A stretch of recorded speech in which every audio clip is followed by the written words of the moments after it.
Hey Dan, hope you're well. Let's dive into a new topic where we discuss certain elements of the swimming technique. Again, freestyle. And today we will talk about 6, 4, and 2 beat kick. I think just for everyone to know, and then we start to dive in. 6 beat kick would be seen as just as a explanation. 6 beat kick would be the kick where you have one stroke cycle and you have like two arms, like one stroke cycle and 6 kicks on the back end. So that means when you dive in on the right hand, there's the first kick, the second kick is in the middle, and at the end the third kick. And the same thing would then happen, obviously, on the other side, just to make it a bit simple to think about it. The 4B kick would be 4 kicks per stroke cycle, and the 2B kick would be 2 kicks per stroke cycle. I don't know. I give it over to you just to maybe jump in as well and have your first step in there. Yeah, we had a lot of engagement with our straight arm versus high elbow catch video, and we want to talk about more of these topics. So this is the first in many, but there's a lot of topics out there that get kind of confused, whether whether you learn swimming as an adult, you're a triathlete, you're a traditional pool racer. There's different techniques and there's different styles, and the kick is one of them. There's many different ways to kick. There's the 2, 4, and 6 beat pattern to kick. And you're going to want to learn and develop both of those patterns, and you're going to want to employ different strategies based on the distance you're going and how fast you want to go. So we want to talk about some of those and why they're all important. And sometimes we find that people kind of all fall into like the 2 beat kick pattern, and they fall into the 6 beat kick pattern or whatever it may be. But the reality is we should be able to do all of them, and you're going to do them at different times. So it's best to train and develop all 3. Yeah, I agree. I mean, usually when I started off swimming, it was that we would need to learn 6 beat kick, or at that time it was not called any beat kick because I was so young, so it was just kicking. But in general, or in hindsight, just to make it simple, it was always that you have a constant kick while you did freestyle swimming, while you did your stroke. Only further on in life, when I grew up, then it would really mean that you needed to do the timing right, and some sort of, it's like walking alongside the pavement, or just walking generally, comfortably, like that. It would align also in the water, that a 6 beat kick would be some sort of the standard or the starting point, and then would go down. I mean, I don't know, a lot of people would start with a 2 beat kick and go up to 6 beat kick. I think they usually would start with a 6 beat kick or 4 beat kick and go to align it a bit better to have a 2 beat kick. I don't know. What is your experience with it? I grew up training in the pool. I was a competitive swimmer through college, and I don't remember really learning the different kicks. But then as I started to become a coach and learn how to teach them, I realized that I could do all of them. And I started to film myself and realized that there were different kick styles. Certainly I would kick more when I sprinted, and I was kind of intuitively aware of backing off of my kick when I was doing different distances or racing in the pool. But as a coach who works with a lot of master swimmers, adult swimmers, triathletes, I actually often start with a 2 beat kick because it's more efficient, particularly for triathletes, where we talk a lot about like saving their legs for the bike and the run. It's a good place to start. It's sometimes hard to learn and wrap your head around, but to your point, I like to use a lot of analogies of it's as simple and as natural as walking or throwing or kicking. And it's very similar. It's a very natural, it's a contralateral pattern. And when you can get it, it's quite efficient. It's sometimes hard to kind of wrap your head around, but as you kind of get immersed in it, you find that it comes pretty naturally with some practice. It does. I mean, obviously, how do you learn kicks? You take a board and start kicking, right? And then to learn the kick as such, you can't take a board and start with a 2 beat kick, some sort of like slowly kicking. You would need to have a constant kick to learn it, whether with fins to maybe learn the movement of it, because it pushes you into swimming with this whip kind of effect from the whip movement out of your hips, from the hips towards the toes. But anyway, as I said, you would be starting with a board in your hands and have a constant kick, and that would be some sort of considered as then the movement of a 6 beat kick. this is how I usually try to give it or pass it on to swimmers or people. And then only then, once you align that with your stroke, which you had done with a pool boy or just done with drills, then you would start to maybe decrease the kick and align it with your stroke. The amounts of kicks you do while you're doing your stroke. I think that is something which I pass on.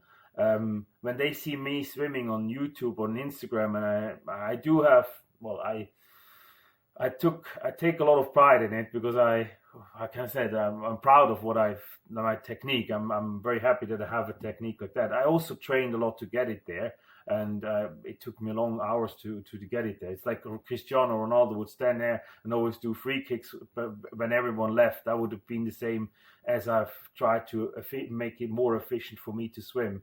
And as I'm a distance swimmer, a long distance swimmer, you need to be somewhere efficient, and kicking usually gets you more tired or quickly tired, or tires you more quickly than when you would just have a few kicks, or like a 2B kick and an efficient stroke as such. And then usually they ask me, can I start with this? And then I say, look, I don't, like, you would need to start to have a proper kick with the board and then going downwards. I don't know, it's kind of something which needs to come naturally, I think. Yeah, I guess it depends on like where you're coming at it with swimming and what you're trying to do. But they say your kick only contributes with 10 to 30% of propulsion. So particularly with freestyle, your arms are driving more of that. Your arms are also more economical. They're using less calories, less oxygen. So if you don't need to kick, it really depends on what the goal is. I'm kind of the style that I use is going to be, I try to get away with a 2B kick as long as I can, and I'm not going to use a 6B kick until I really have to. So like if I'm training with other people and I'm at practice, I'm going to use that 2B kick for a long time until I have to increase my tempo, just like you would with your arm tempo as well.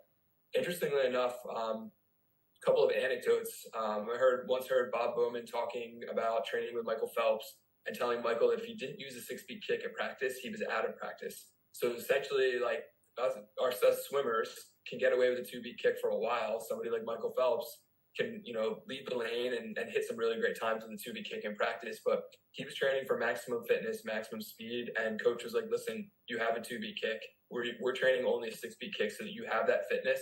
And if you need to like rev down to a 2B kick in other cases, which we would see him do in the race, you'll have it. Like if you have the 6B kick, it's going to trickle down to a 2. But if you're only ever training a 2B kick, it's hard to ramp up to a 6B kick, at least on a whim in race. So you want to make sure you're developing both.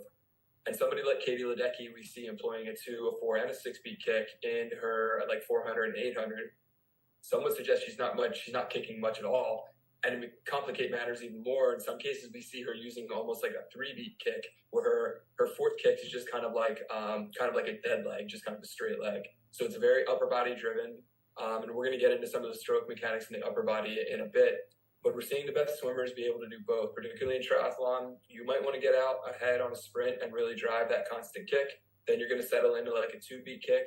At times you might settle into or you might rev up to a 4. But you're going to kind of go back and forth depending on like the start, the middle, or the finish of any event. Yeah, true. I also think it's as you touched a bit, it's also a fitness level question. So if you're if you're comfortable with having a 6B kick and not like using it as a sprinter all the time, like have full force on it.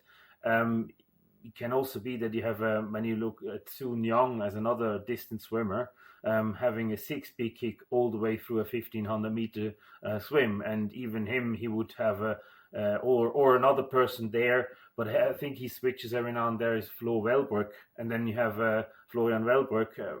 He can swim a 6B kick for 1500 meter, or even Romanchuk, but on the other hand, and this is more the German way of training. And then you have another person like Greg Paltrinieri, who would just, like Ledecky, would just do everything out of his arms, virtually no kicking at all, and just doing a 1500 meter there. But I guess it is, for me, the kick is only ever, it depends on the distance you want to swim, but mostly it is a balance question, a balance and efficient question. And for a lot of people who start off with swimming, I think kicks should be not the main focus as in propulsion, as you said there, because it is in the end not such a big deal, or it is not such a big, but it is there for balance in the water to actually improve your arm technique, your overall technique as such, for drills, for anything, to learn a high elbow catch, to learn how to do a proper stroke. And there it depends on what you're more comfortable with. But I think you need to learn that to be stable in it. As I said, the hard drive analogy, this faster the hard drive turns, whether it's giving you propulsion or not, but the faster it turns, the more stable your hips and your lower body is, and therefore it gives you more stability to learn the rest of it isolated. I think it is a difference. As I said, as you said, for us we grew up with it. I don't know when it's made click and it worked, but for a lot of new swimmers, I think it's more the balance question. And if a 2B quick gives you enough balance to do drills and everything, I doubt it, to be honest. But if it does, go for it. But then be sure that you need to be able to do the proper rotation upwards and the proper stroke. And if that is not possible, maybe increase the kick speed, just the speed as such. I think there it is a difference.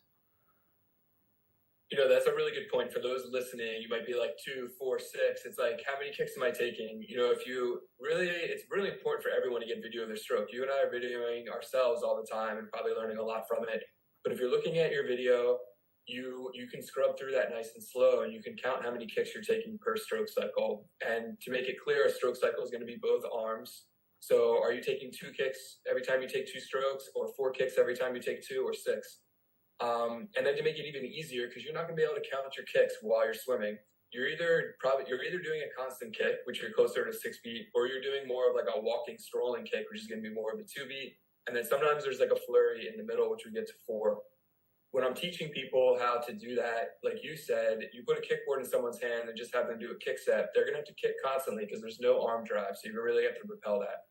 Or if you're doing drills, which is a great place for adults to start anyway, there's going to be less arm propulsion when you're working on drills and isolating your stroke. So you're going to be using your kick more, probably putting on a pair of fins, and there's going to be more of a constant kick. And then the real hard one, if the 2 beat doesn't come naturally, is I often just ask adults not to kick at all. Do this next set. Maybe we're doing distance per stroke.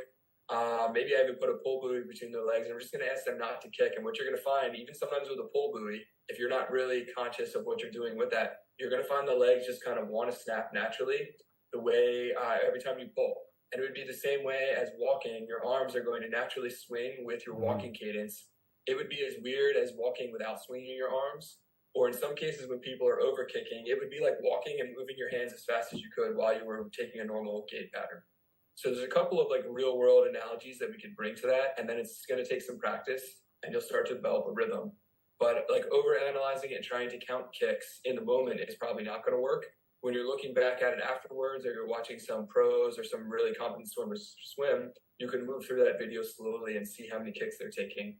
But it's kind of a spectrum, and we're looking at like 3 of those gears. So it's easier to identify as you start to get a sense of it. I think that is a really, really good explanation. That actually brings it too much to as well to the point. And the only thing which I can add to, I might want to point, because I was asked to maybe describe how a 2B kick works with my videos and everything. I had a hard time to do it. The only way I would explain it is, as you said, with walking alongside the road, just easy, like normally, and it comes in naturally.